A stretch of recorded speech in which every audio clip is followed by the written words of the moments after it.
So something that people have been wanting to hear desperately, I've been getting, I'm sure Kyle has been getting it as well. There's a loud dog over there. But Woody was in an accident, and everybody's been asking me, what the hell's going on? And I've been honestly saying, I have no idea. Woody did not tell Kyle or I what's going on. We have no clue. So these are genuine reactions to the thing. Yeah, so the trip started out well enough. The mission was to go from North Carolina via roads to Colorado, and then dirt roads up the Rocky Mountains across Colorado and Wyoming. This is like 2,000 miles-ish, and then roads back home. That's not how it went out. If you guys remember me, right before, I was like, dude, I'm watching all these, like the people who choose these roads, who like lay out the back road discovery route. That's what it's called. They all had medical emergencies in their promotional videos. And I'm like, maybe we'll get one. Well, my dream came true. So that's my bone. Zach, can you zoom in on the right? It's the smaller bone. That it's called the fibula. And hey, Slush, we're getting some noise from a dog. Sorry. There it is. So the smaller one that's off to the side, do you see how it has that like horizontal sort of division? That's supposed to be one bone. That's where the break is. Yeah. So it's not like a fake thing or whatever. And if you look at it, so of course there's the big split across the big bone. I don't even know what that is. The tibula and the foot bone. Fibula? The fibula is the little one to the side. Yeah. Zach is pointing it out well. That break doesn't belong there. And you can't see from this angle, but the bottom part isn't quite on right. Like it's good enough. We're not going to operate probably, but he gave me the option. He's like, I could go in there. I could put some screws here and here. I could put a plate on the side. That's what my other leg looks like. And it's not awesome to have hardware in your leg. Like, I don't know. You throw in like a ski boot and all of a sudden it clamps against the screws and it's uncomfortable and painful and shit. TSA. No, I go right through the metal detectors. I think it's titanium and that's why, but I'm not sure. So what they did instead is put me in a cast. Here, Zach, can I full screen? We got this guy going on. Look how big they had to make the cafe. We're gonna need more paper mache. Smuggling hams, man. So they put my foot in a cat. It was a bit of a thing. I got out there well. There's this IronButt challenge where you do 1,000 miles in a day. I did over 1,100. I crushed it. I'm definitely going to qualify as an IronButt person. The first person ever to do it on my model motorcycle. I was excited about that. Nice. This is not a thing that people give a shit about, but I do. And I was excited. I hit my goal. I had some trouble with the bike. The front brake kept locking up hard. Happened 3 times. And it's like, this is dangerous. So I got separated from my group and I had to catch them. Right. So they're on off road. I drop in. I don't want to miss any mountain passes or any fun of the experience. And I'm in pursuit mode. Right. Where the fuck is my cape? I'm going to catch these guys, chase them down. And I did. I caught all my friends. I was like, I couldn't believe I did it. Like I thought I was going to be a day and a half behind them. But I got on my horse. I caught everyone. And now I'm leading. I don't want to pump my tires too much. Well, I'm injured, so no one's going to think I'm too good. But when the off-road section gets really technical, right? Like the harder it is to get through it, the better I do. When it's easy, the worse I do, because then they start going really fast, and I'm not as fast as them. I'm not as fast as them on the street or on like, I don't know how to say paved dirt road, but like, really well manicured dirt road. I get my ass kicked. But when it's really rough and bumpy and there's big rocks and shit, I'm usually the fastest guy. It might be my bike, but whatever. This is where my attitude went wrong. I had been, leading the pack, having a blast, hitting jumps all day long, just rocketing that thing in the air. And I was really feeling it. You weight shift well and stuff when you're on top of your game. And there was this like rock formation that looked like a really cool jump. And I was like, yeah, jump number 932. Here we come. We're going to catch air again. Everything's been coming up, Woody. Yeah, Just keep going. The other side wasn't I expected. I didn't look before I leapt. And on the downside was a hole. And what's important is like say your bike just sort of jumps in an arc. If it's flat or downhill on the other side, I'm happy. But because it's a hole, I kind of jumped into the arc and hit the upward side. Yeah. Which is to say, at my angle, I crashed into a wall. And That went poorly. My face like slammed into the bike's windshield, which was no trouble because I have a full face helmet. But I'm kind of like not driving this thing for 8 seconds, 10 seconds. It was enough to lose control. And you mean like you just hit so hard you were stunned? Like not stunned, and maybe my hands came off the handlebars. Like I tried to save it. Like I tried to keep my chest on the tank and get back in position, but I didn't succeed. And eventually I fell over to the side. My bike landed on my right foot and my toe pointed towards the back tire. Oh, no. Yeah. And I had some pretty protective boots on, but broken fibula, high ankle sprain, for those of you who know medical stuff. And now I have a problem because I'm like 2 hours deep in the woods in the Rocky Mountains, 2,000 miles from home on a motorcycle. And I got to like get all this solved. The boys are camping at night and I'm supposed to camp too, but I was like, guys, excuse me. I'm going to get a hotel, find some ice, stuff like that. And even that was a challenge. Lake City, Colorado is such a small place. Literally no one had rooms, nobody. And I'm just like sitting in a hotel with no vacancy, like a motel, talking, calling, etc. And a guy who owns it or works there is like, are you in trouble? And I'm like, well, I think I broke my leg and I don't have any place to stay. And I'm just sorting that out now. And he's like, we have an emergency room for people like you if you want it. And I was like, fuck. And really my thought, my first impression was, well, I don't want to impose. Like that was my my knee-jerk reaction. Like, well, I'll sort this out myself. I don't need your emergency room. Then he told me it was $65 a day. So I got the hell out of there. It was like, you know what? Actually, yeah, I do have a broken leg. And I like maybe this warrants using this empty room he keeps for people who get hurt. And you know, then everything started going well for me. There was a restaurant that didn't deliver. I called them up and I was like, you know, you got anyone there? They were a block away, 1 block. I was like, I'll tip a guy $20 if he just walks the food over. And they're like, we don't deliver. And I'm like, I really need you to. I really need you to. I am laid up. I can't walk. I'm really hungry. I haven't eaten today. You know, I'm like, maybe you got a guy that they were about to close. I was like, maybe you got a guy there who after closing, you know, wants to earn $20 in 2 minutes. Like, and that's what happened. So, you know, they brought me a big bag of ice and stuff. That they took good care of me. Staff there was like, hey, they gave me a ride to the medical center. It was half a mile, but I was really appreciative. And nice people. I got my x-rays and that's when I learned it was broken. And it wasn't the news I wanted to hear, but yeah. Anyway, so Zach, could you pull some more pictures up? We've got some foot pics for you perverts out there. Yes, I'd love to see more foot pics. That is so. What is the total amount of time you can't like put weight on it, do anything? Like, what are you laid up for? So I'm in the cast for 2 weeks, and with that, I can't put weight on it at all. I am cleared to lift weights, so I can move around. I'll start that again tomorrow. That's way less time than I thought you'd say. 2 weeks? Yeah. Well, after the cast comes a boot, and with that, like. He's like, you know, you put the foot on the ground, pretend you're walking on eggs that you're trying not to break. So it like you still use crutches, but you're starting to put your foot through the motions of walking on it and adding more weight. And then probably somewhere around 6 to 8 weeks, I'm in a normal shoe.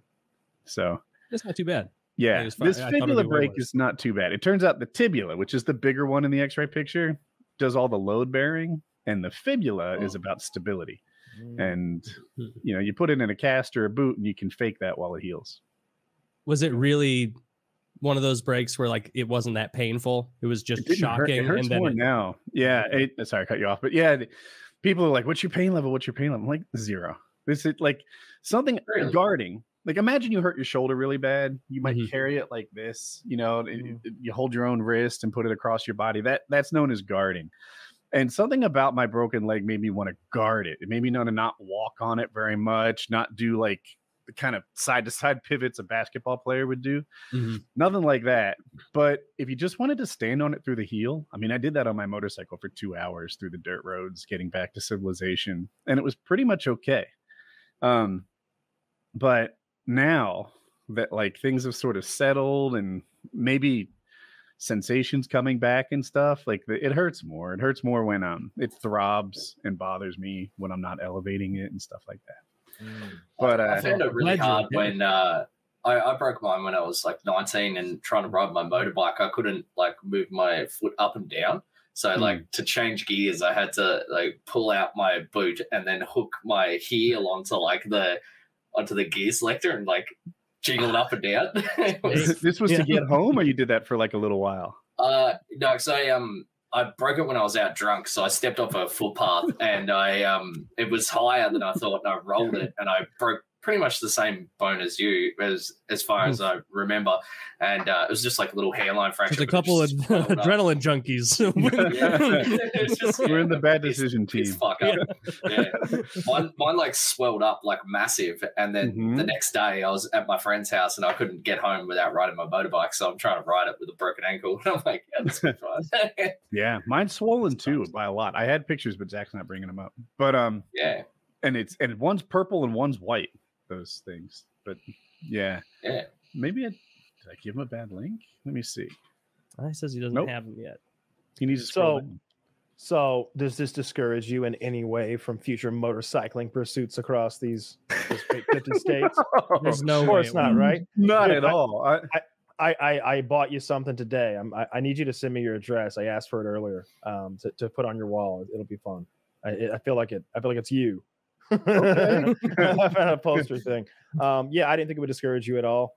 I can imagine Jackie's reaction as being like, again, huh? All right, well, you okay? Sounds good. See you soon. Yeah, I imagine she'd be like, "Oh, only 2 weeks? Oh, hardly noticeable." Like, hardly. Oh, my goodness, is that Wing's foot? I wish you hadn't said wings, because I was going to say it looks like a really obese person's foot. It's too zoomed in. I don't know. Potato. Yeah, that's what mine looked like. Yeah. It is so swollen in there, and that must have been in Colorado. Looking at the carpet. Yeah, that was the did it go like really black, like overnight? Yeah. Oh, I so the bad foot is back. Now, are we back home here? Yeah, that's my guest bathroom tile. I was gonna that's say, the tile that I lay on when I'm hungover. I saw that tile. I was like, that is not motel tile. No, that's heat-seeking tile from Woody's drunk face. Yeah. When we do a drinking episode and I put my face on the tile and thank it for its cool heat transfer, feels so good. That's the tile. That's the tile. But yeah, it's oddly weird color. Yeah, it's just swollen with blood, right? You know, doing its healing thing. And that's the cast. Did you pick blue, or is that what they had? They had a bunch of colors. I picked this color. I like blue. Do you think have you ever seen people with those rainbow ones? Yeah. That's a patterned strip, right? You're not like signing up the nurse to like do an art project, are you? Don't think I wasn't rude. looking at the girl colors. I'm like, wait, they have yellow. When I was in high school, I got fuchsia as a cast once. And I'm like, Woody, just back off the femininity for a little bit. If you could be masculine for just a few seconds, you'll be grateful for the next 2 weeks. What do you want? I don't know. Gray. Something. Give me camo. There we go. That to me looks like they used a bunch of different colors. Yeah. See, I don't see like any colors, transitions. That's a little rude. Really? Like they've got other people to be taping up, and you're asking for custom colors? I really like your toenails. I think I want my money's worth. I'm glad you like them. Yeah, I work so hard. It is festive, you know. That's nice. So yeah, then I had to get myself home. I rode my motorcycle a few hours to a small town, and I called a shipper. And there are motorcycle shipping companies for $1,000. They're bringing the bike home. It should be here tomorrow, I hope. Yeah. And then I flew myself home. Well, I flew commercial. I fly myself home. Out of the way, Captain. I've got this one. I'm not going to let this be a total loss of a vacation. I stayed in an emergency Holiday Inn Express last night. But we're gonna get some more adrenaline on the way home to make up for it. We're gonna do loops the entire way home. Just hold on. Right, we gotta get some adrenaline before I get home. What was like the percentage of the trip you had completed at the time of the intro? Like half of it, like a third of it. It depends whether you count the drive out there as part of the trip. There were kind of 3 legs, like out there, dirt, and back. But it was literally the first dirt day that I did. Oh. Damn. How many days were you meant to be out there? How many dirt days? Like 14, something like that. Well, I'm 14, and you injured yourself in like the first 2 hours. I was so gutted. Like, you don't understand. Yeah. Like, I've kind of been so stoked on this. I've been, actively focusing on my mental health lately, right? Like, let's get some exercise, some sunshine, some sense of accomplishment, time with friends, like the sort of shit that makes you feel better in the mental health realm. And this trip had all of that, like the accomplishments, the friends, the sunshine, the physical activity, outdoors. Like, I had so much pegged on this thing making me happy, and it did quite the opposite. I was so gutted. There was a moment. So I'm trying to fly home, and I ride my motorcycle like 2 hours, and I go to the airport, the Gunnison, Colorado airport. It's this tiny regional little thing. And I've got my confirmation number on the phone, and I go to check myself in, and it says that it can't check me in if I'm not within 24 hours of my flight date. I'm like, the fuck? I'm like 90 minutes from my flight date. Like, what is the problem here? So I actually find this lady. She seems like she'd be nice. She just looked nice. And I'm like, this font on my phone is so small. What's the flight date?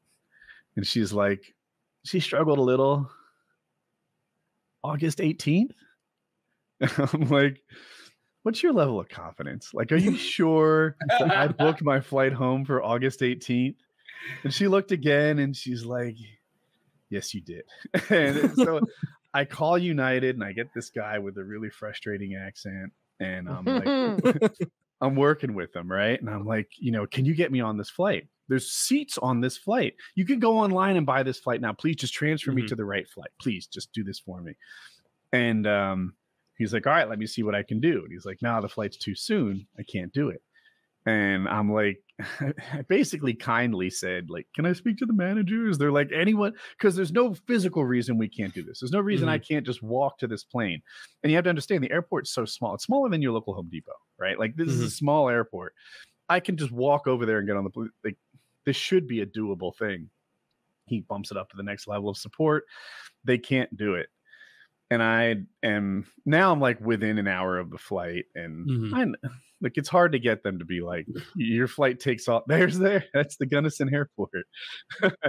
So fancy, right? Like there's not a lot. It like, I mentioned that because if it was Denver, getting from where you park to where your plane is an ordeal. Yeah, it's not an ordeal here. This is like finding the freaking pharmacy section of your CVS. It's right there. You just walk to the back. And anyway, I gave up on the idea. They were able to cancel the flight, but they weren't able to like get me on the flight. So I limped back to my motorcycle, and I just sat down next to it in the parking space. And like, cried. Did you cry a little? I'd have cried a little. I would have been so upset. I would have cried too. You can open up those. I was so fucking broken. I was like, this is everything I didn't want. Yeah. I'm so sorry. You were this so is excited the opposite of what I wanted to be doing today. That so sucks. Oh, Woody, I'm so sorry. But in that parking lot, you were just like, I could see you just broken of like, because it's such a fun thing to look forward to for so long, and for it to go so poorly. I was so sad for you. I told my wife when it happened, I'm like, Woody broke his leg, and she's like, on that trip he just left. And I was like, yeah, I know, it's fucking sucks. Like, I hope he's okay. It was really hard on me. So then I had to spend another night in Gunnison, and I booked the flight for the next day. And then on the next flight, it's like an hour to Denver and then home from Denver. Cool. Well,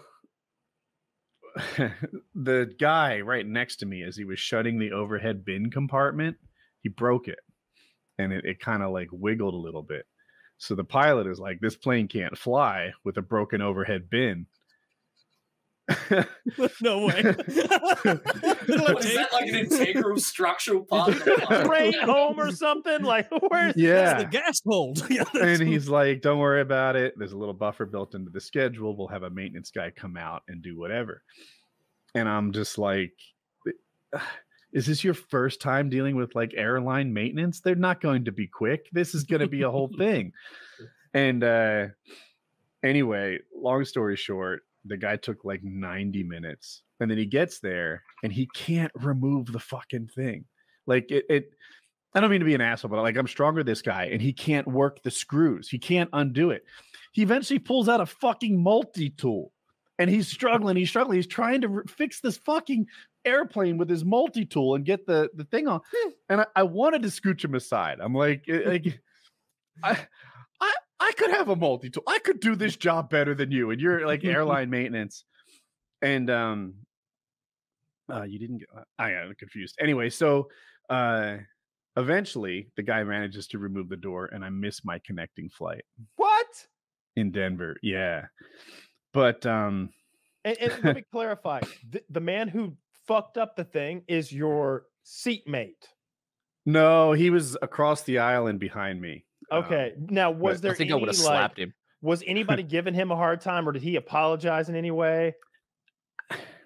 So he broke it by perhaps shutting it too aggressively. Like I think his luggage stuck out a bit. Yeah, it didn't and fit. his goal was to force it closed. Of course. And he didn't realize it would break at the hinge. And I saw him do it. And I saw the stewardess be like, you know, like a little like, "Ooh, you just broke the plane." Yeah. And somehow I don't know how it came up or something, but he's like, "You were not launching because of this." And like, I'm the one that broke it.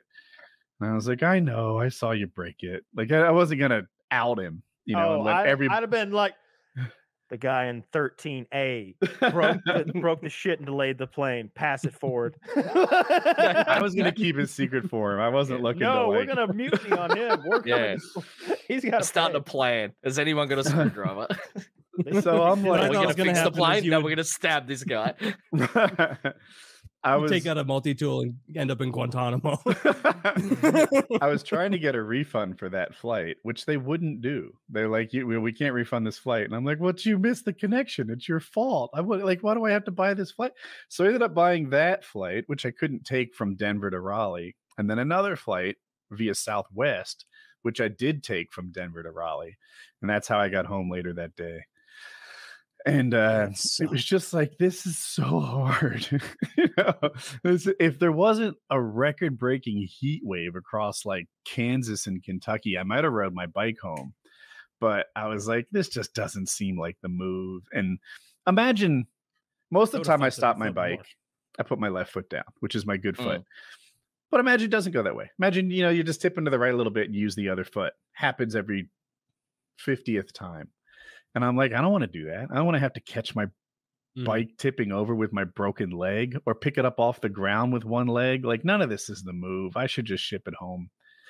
Smart. So no, my father told me once, life's serious problems are medical and emotional. Everything else you can solve with money. And that sounds like, oh, easy to say when you have money. But no, it's still true. Like, even if you're not rich and you crash your car, 18 months later, it's just a part of your history. Like, you got a new car by then. Like, you're back on your feet, probably.